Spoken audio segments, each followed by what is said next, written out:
Welcome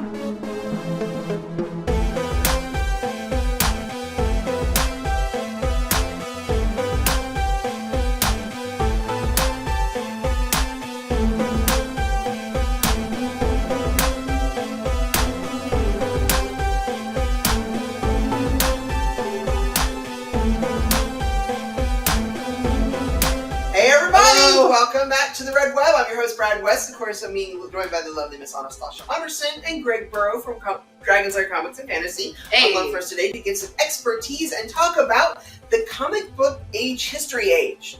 Yes. Different historical ages of comic books. We're in the Silver Age now. We are in the Silver Age, which technically was 1956 to 1970, but there was some overlap, so we can't really tell exactly when it began and when it ended. It's like one of us lived through this one. Yes. So the Golden Age kind of peters out in the mid-50s, and the Silver Age kind of starts to come in. One of the main things, of course, we were talking about is materials and production costs really reduced the number of comic books that were published at the time in the Golden Age, but also restrictions of the Comics Code Authority.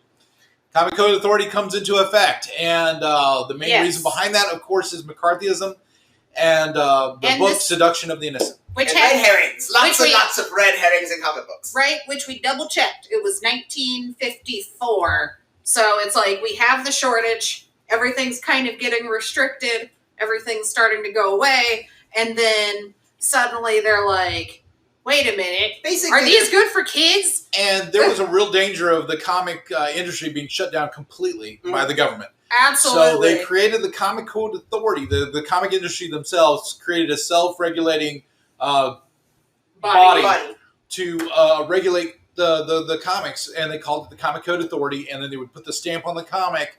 Right, watch the trials. They're wild. To let people know this comic is safe for kids. All right.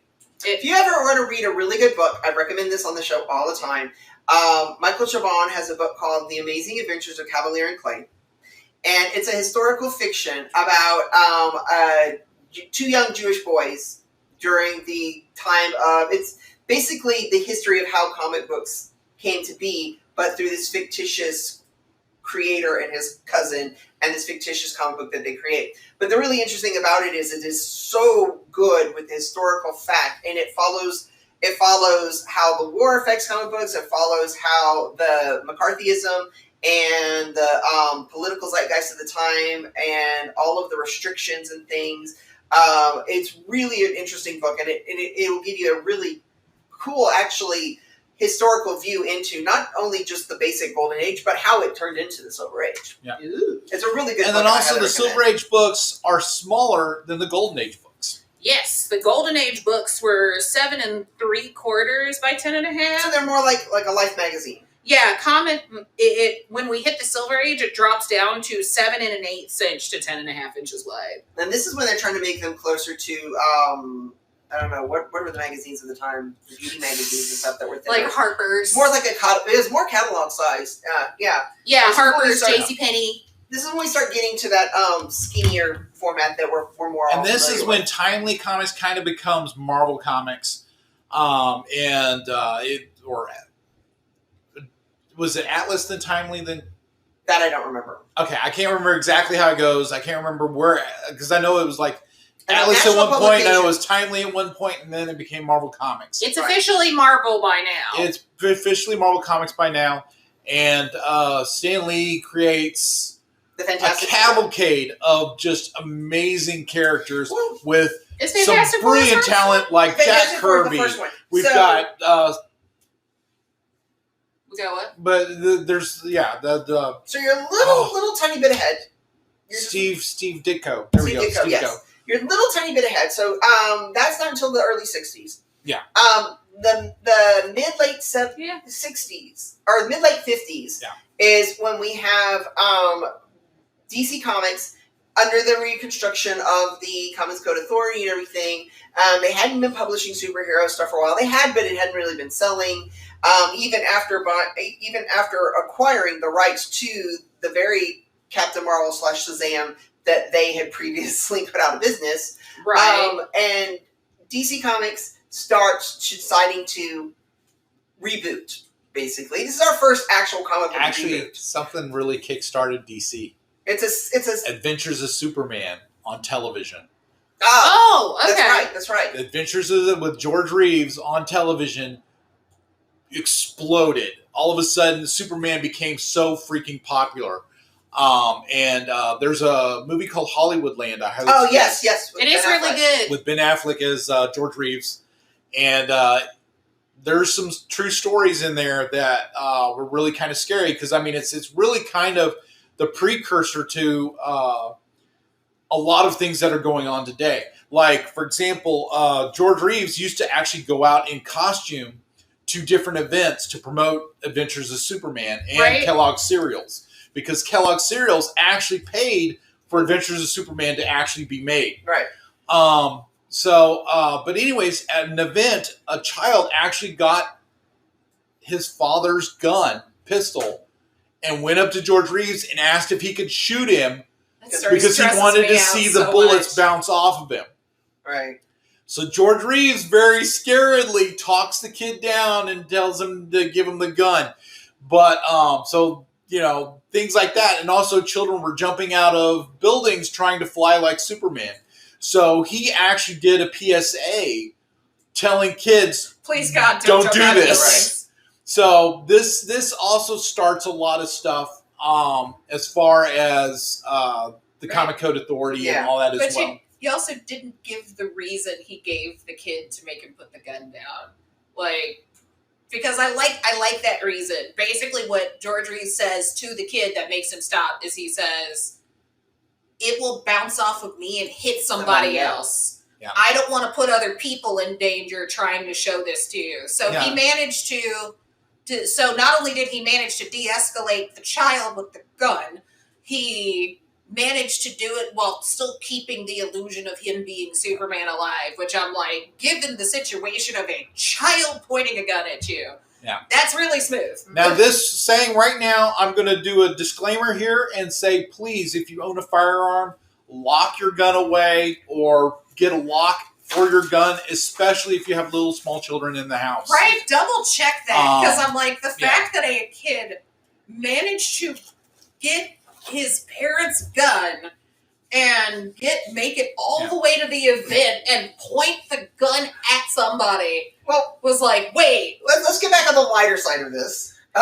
We're getting a little dark. That story stresses me out every time. But the point Greg is trying to make is that yes, Adventures of Superman had really gotten really big and blown up and was getting DC Comics a lot more attention, and people were starting to come back to their product, so they decided to revitalize their line by basically going into their old stable of Golden Age characters. So now when people say the Golden Age blank, you know what they're talking about. Their stable of Golden Age characters and updating them for a more modern audience. So whereas Green Lantern, previously Alan Scott Green Lantern, they created the new Hal Jordan Green Lantern that we're familiar with.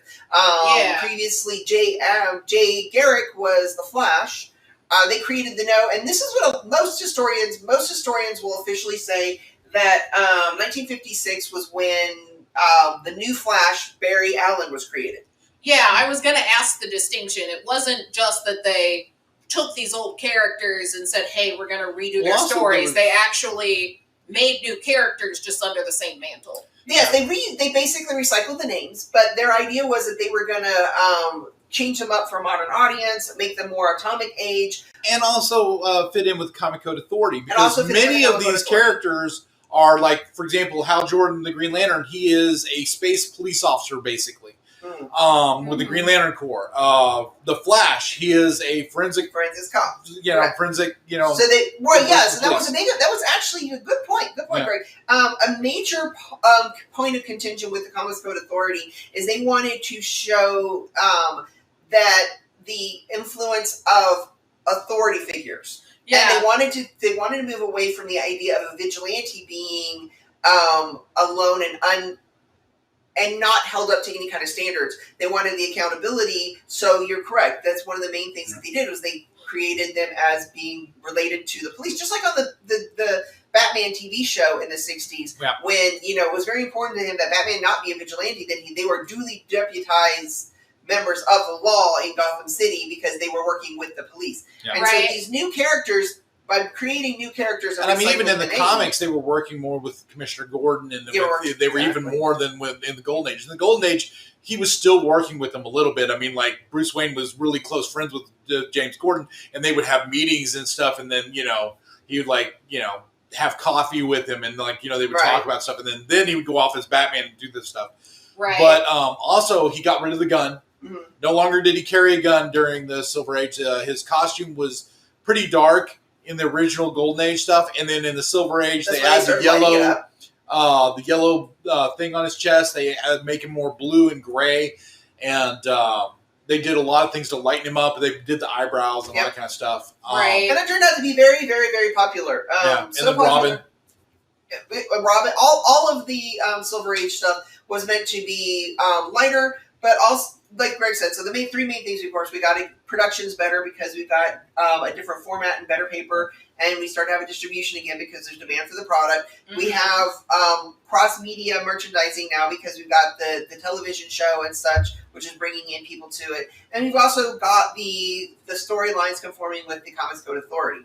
Yeah. So those are the three main things that really created it. But also, it's what led to Marvel Comics coming in. Because and Marvel, I mean, to this day, I'm just blown away by how so few people created so many amazing books and stories on a monthly basis. Mm-hmm. I mean, we're talking how many people? Like 5 people in the Marvel bullpen, maybe 6, doing like Thor, Avengers, Iron Man, Captain America, Spider-Man. Not Captain America quite yet, but getting there. I mean, well, he was in the Avengers. Not yet. Not originally, no. Captain America was not originally in Avengers. In the original Avengers, it was Iron Man, Thor, Hulk. Because I thought issue 1 they defrosted him. No, they don't defrost him until several issues later.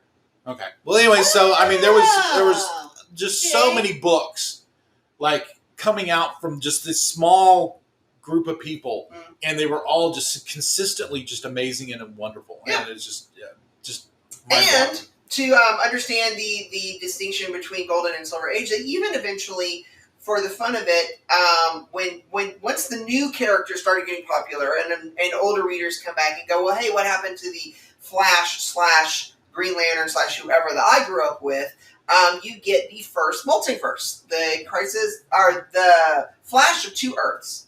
The Flash of Two Earths was the first time DC Comics actually did this, where they encountered that. So they were basically the reboot. The way they explained the original comic books from World War II was the Golden Age world was a parallel world, and so they started having crossovers. The Justice League comic book eventually started having crossovers with the Justice Society and everything. So when you're talking about the Golden Age characters, they even eventually started integrating into where they started crossing over. Many years later, when we get to the modern age, they actually mush them into one world. We'll talk about that in a little bit. But that's another really distinct, fun, interesting aspect of it. Was basically you got new interpretations of characters, new blood.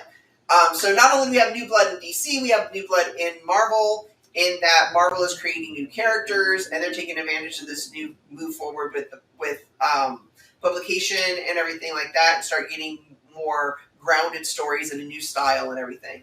Yeah. Okay. Anything else you forgot about the Silver Age? I know.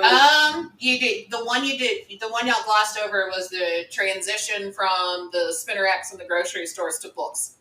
Comic shops. Comic shops. Yeah, the comics. That's actually going to be next. To Silver to Bronze.